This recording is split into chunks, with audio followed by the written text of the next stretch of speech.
जय हनुमान ज्ञान गुण सागर, जय कपीस तिहुँ लोक उजागर। प्रणाम प्रभु, मैं कृतार्थ हुई आपके दर्शन पाकर। ये तो विधि का विधान ही था, जो महिरावण की कुटिल नीतियों को निरस्त करने के लिए हनुमान यहाँ पर आए और महिरावण के प्रकोप से इस लोक को मुक्ति दिलाकर मेरे स्वामी और पुत्र की मुक्ति के द्वार भी खोल दिए। अब पुनः अपने पुत्र को अपने हृदय से लगा सकूंगी मैं। प्रभु, मैं भी आपकी भेंट अपने पुत्र से करवाने के लिए इच्छुक हूँ। पुत्र? मैं मकरध्वज हूँ, महाबली हनुमान का पुत्र। मेरी माँ मकरी थी।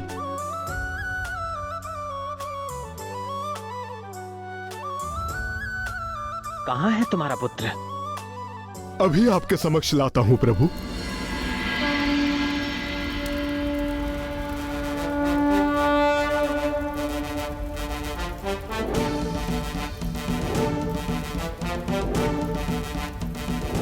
माँ, मेरे पुत्र।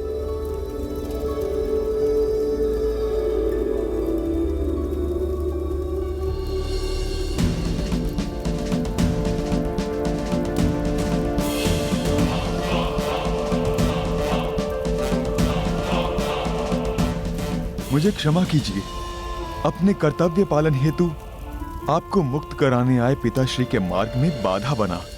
तुम्हें यहाँ लाने के पूर्व ही हनुमान मुझे सब बता चुके हैं। मैं तुम्हारी कर्तव्य निष्ठा से अत्यंत प्रसन्न हूं पुत्र।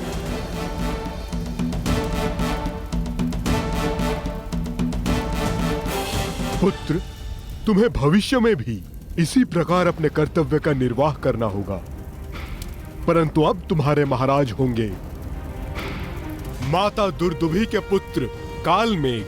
धन्यवाद हनुमान जी। अब मकरध्वज हमारी प्रजा के प्रधान सेनापति होंगे।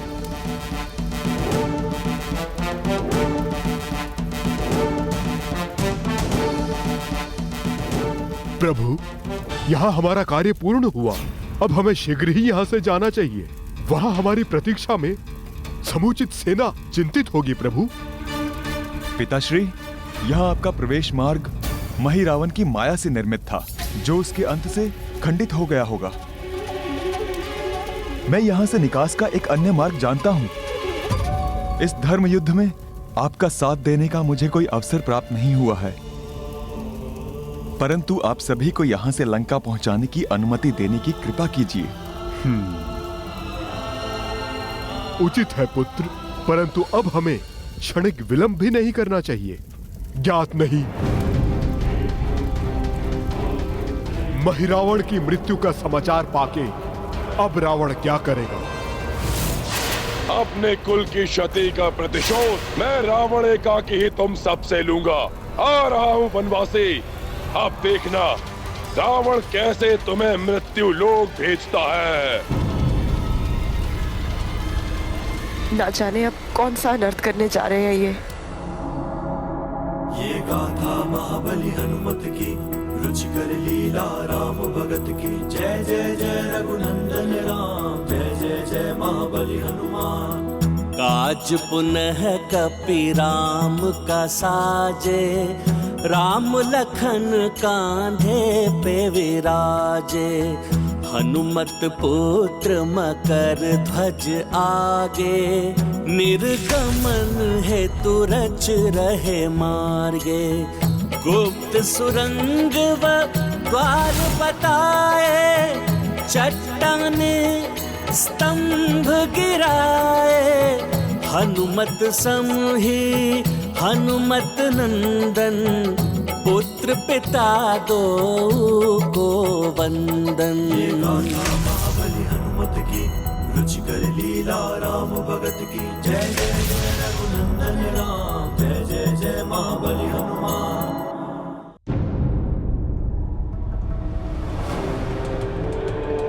माता, लंकेश,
पर स्त्री पर कुदृष्टि डालकर तुमने जो भयंकर विनाश अग्नि प्रज्वलित की है रावण, वो एक दिन भस्म करेगी तुम्हारी इस लंका को।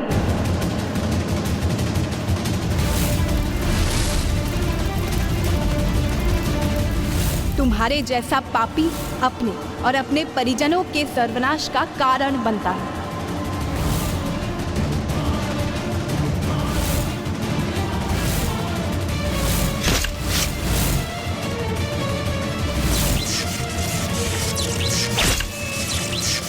तुम वो भीरू गिदड़ हो रावण, जो मेरे स्वामी और भैया लक्ष्मण जैसे नरसिंहों का सामना करने में अक्षम है। बस! बस! शांत हो जाओ और सुन लिए तुम्हारे कटु वचन। देवी सीता ने तो कुछ कहा ही नहीं। कदाचित लंकेश देवी सीता द्वारा पूर्व में कही गई बातों को ही स्मरण कर रहे होंगे। बस! अब अपना और अपमान नहीं सहेगा ये रावण। लोक विजेता रावण को दंड देगा वो तुम्हारा वनवासी? हाँ? कदापि नहीं।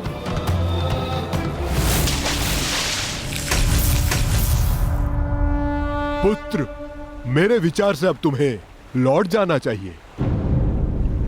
क्रोधित रावण अपना आक्रोश माता दुर्दुभी और अन्य पाताल वासियों पर बरसा सकता है, जिनकी सुरक्षा तुम्हारा कर्तव्य है। हाँ पुत्र, क्रोध अधर्मी को और विनाशकारी बना देता है। उसकी क्रोध जनित क्रूरता को रोकने के लिए धैर्यवान और समर्थ व्यक्ति की आवश्यकता होती है। इसलिए तुम्हारा लौटना अनिवार्य है। जो आज्ञा प्रभु। आपकी सेवा का यह लघु अवसर पाकर मैं धन्य हो गया। धन्यवाद प्रभु, धन्यवाद पिताश्री। मेरा प्रणाम स्वीकार कीजिए प्रभु। पिताश्री।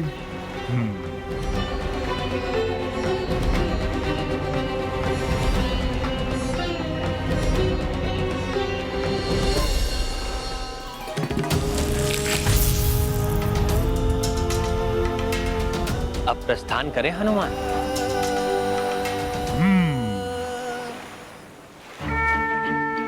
जय श्री राम।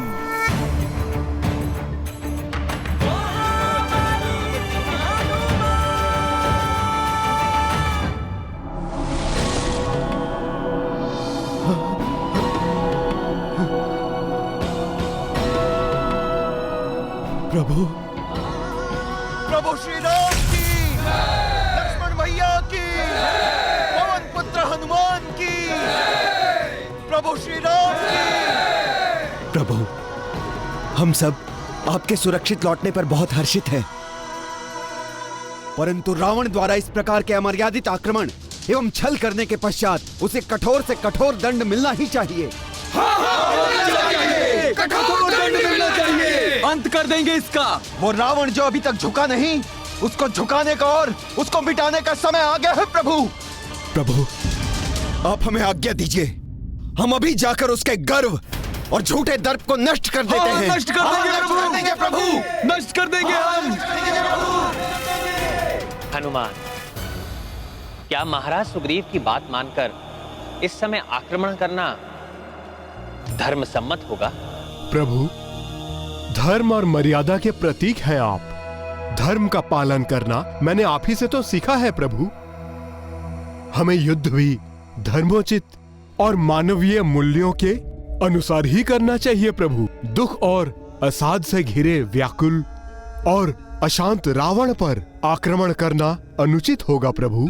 हमें उसे संभलने का अवसर अवश्य देना चाहिए प्रभु। हनुमान के वचन मेरे विचारों के अनुरूप है। हम रावण को उसकी पीड़ा से उबरने का अवसर अवश्य देंगे।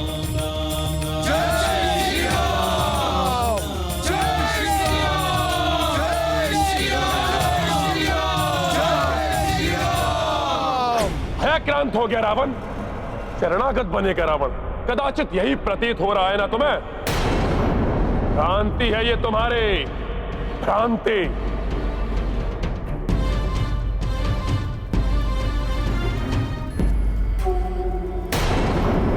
भयभीत होकर शरणागत वो होता है जिसे कुछ खोने का भय हो।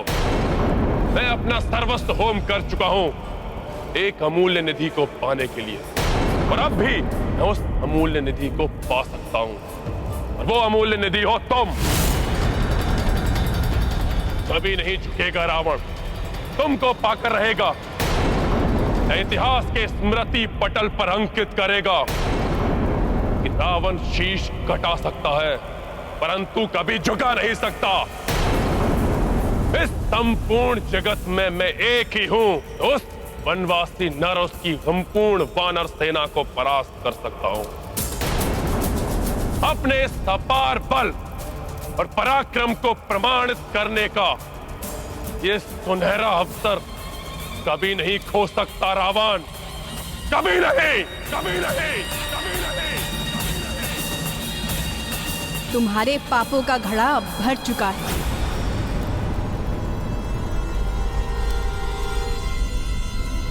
अब तक महादेव की भक्ति से अर्जित पुण्य तुम्हारे पापों का प्रभाव क्षीण करते रहे, परंतु मुझे 11 मास तक बंदी बना रखने के महापाप से तुम्हारे समस्त पुण्य समाप्त हो गए हैं। यहाँ गिरे मेरे प्रत्येक अश्रु ने तुम्हारे विनाश की नींव को और सुदृढ़ बनाया है। तुम्हारी कुबुद्धि, तुम्हारा अहंकार आज तुम्हें तुम्हारे सर्वनाश से साक्षात्कार करवाने जा रहा है।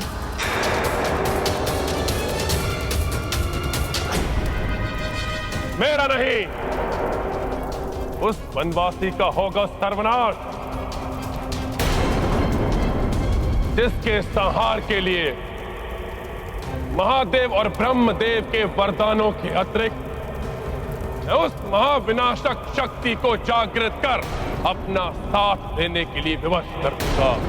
वो महाविनाशक शक्ति उन त्रिदेवों ब्रह्मा, विष्णु, महेश तीनों की शक्तियों से मेरा रक्षण करेगी।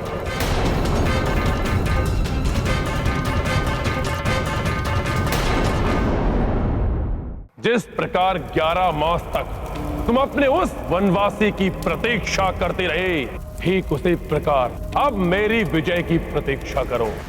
उस समय मैंने तुम्हारा हरण किया था, अब मैं तुम्हारा वरण करूंगा।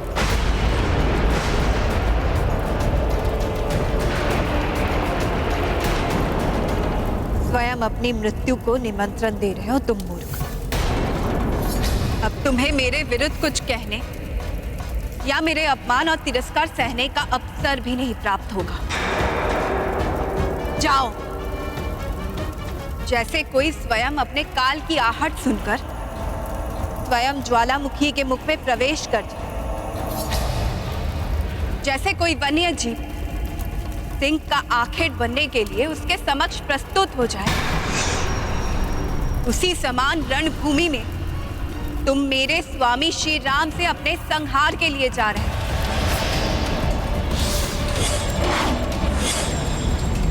शीघ्र ही तुम अपना खंडित शीश देखोगे।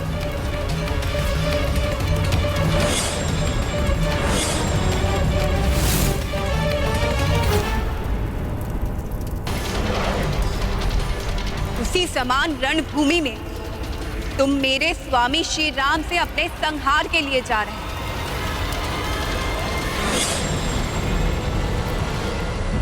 प्रभु, आप धर्म को अग्रता देकर मेरे उस अधर्मी भ्राता को एक और अवसर तो प्रदान कर रहे हैं, परंतु मुझे भय है कि वो शोक मनाने के स्थान पर कोई और घोर निकृष्ट यत्न तो नहीं करने वाला।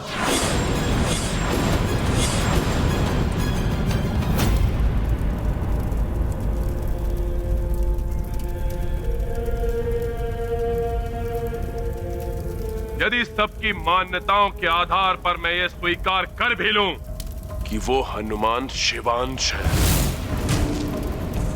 और वो तो नर नारायण का अवतार है, तब भी उनसे टकराने के लिए एक अमोघ दैवीय शक्ति होगी मेरे पास जो सदैव मेरी रक्षा करेगी।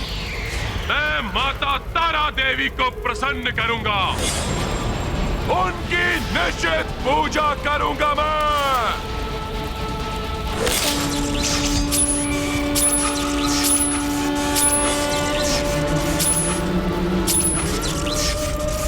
निश्चित पूजा और अवैदिक मंत्रों के निरंतर जाप से मैं माता तारा देवी को दर्शन देने के लिए विवश कर दूंगा। उन्हें अपनी रक्षा के लिए बाध्य करूंगा मैं।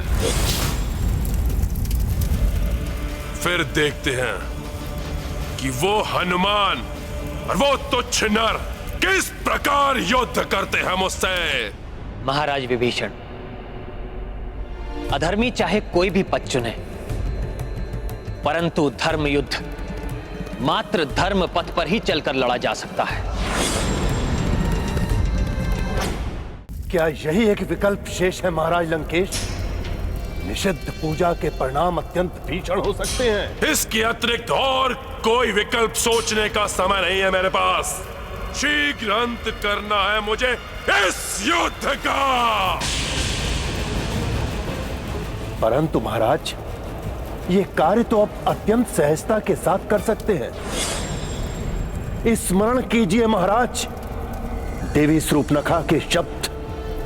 परम पराक्रमी खर और दूषण और उनके 14 सहस्त्र रक्ष सैनिकों का संहार करते समय वो राम अपने स्थान पे अड़िग खड़ा रहा। युद्ध के पूर्व ही घोषणा कर दी थी उस राम ने। यदि युद्ध करते समय मुझे एक पग भी पीछे हटना पड़ा तो मैं अपनी पराजय स्वीकार कर लूंगा। हमारे रक्ष योद्धा उसे तनिक भी नहीं डिगा सकते। पीछे नहीं हटे उस राम के पांव। अर्थात उसको एक पग पीछे हटाने से ही वो पराजित हो जाएगा। इसलिए युद्ध स्थल में पूर्ण एकाग्रता के साथ मात्र इतना करने के लिए आपको तत्पर रहना होगा महाराज। खर दूषण अवश्य असफल हो गए, परंतु रावण उस वनवासी को पीछे हटने के लिए बाध्य कर देगा। कदापि असफल नहीं होगा रावण। महाराज, जब विजय प्राप्त करने का इतना सरल उपाय उपलब्ध है तो इतनी घोर निषिद्ध पूजा आखिर क्यों? नहीं, निषिद्ध पूजा से कदापि पीछे नहीं हटेगा रावण। अब किसी विपत्ति की छाया नहीं पड़ने दूंगा अपने ऊपर। महाराज लंकेश, निषिद्ध पूजा ही आपके लिए सबसे अधिक विपत्ति का कारण बन सकती है। सहज नहीं है निषिद्ध पूजा माता की। माता तारा का अत्यंत हिंसक, उग्र और प्रचंड रूप है महाराज। माता के उसी रूप की पूजा करना चाहता हूं मैं, जिसे उनका आशीष प्राप्त हो जाए। वो भीषण से भीषण युद्ध में कभी पराजित नहीं होता। परंतु महाराज, ये भी तो सत्य है कि आज तक माता तारा की पूजा में कोई भी सफल नहीं हुआ। जिसने भी माता तारा के दर्शन प्राप्त भी किए, वो उनके भीषण और उग्र रूप को देखकर काल के मुख में समा गए।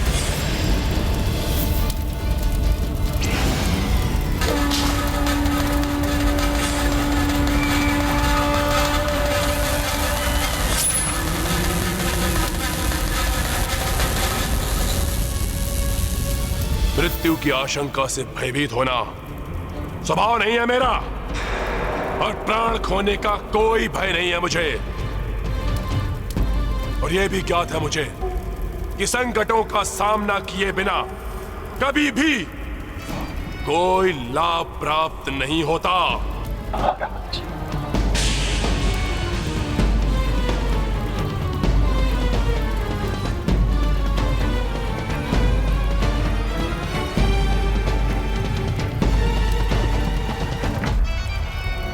रावण हूं मैं, अपनी भक्ति से महादेव और ब्रह्मदेव को भी प्रसन्न कर चुका हूं मैं, और आज माता शक्ति को भी प्रसन्न करके दिखाऊंगा मैं।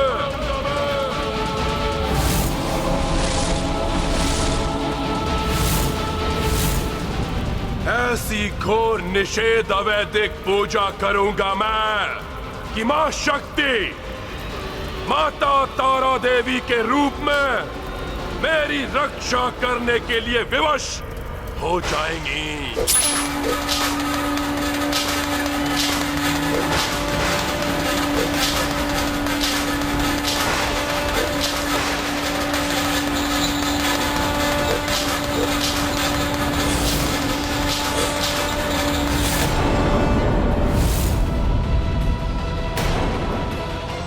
अति आत्मविश्वास और अहंकार व्यक्ति को पतन की ओर ले जाता है।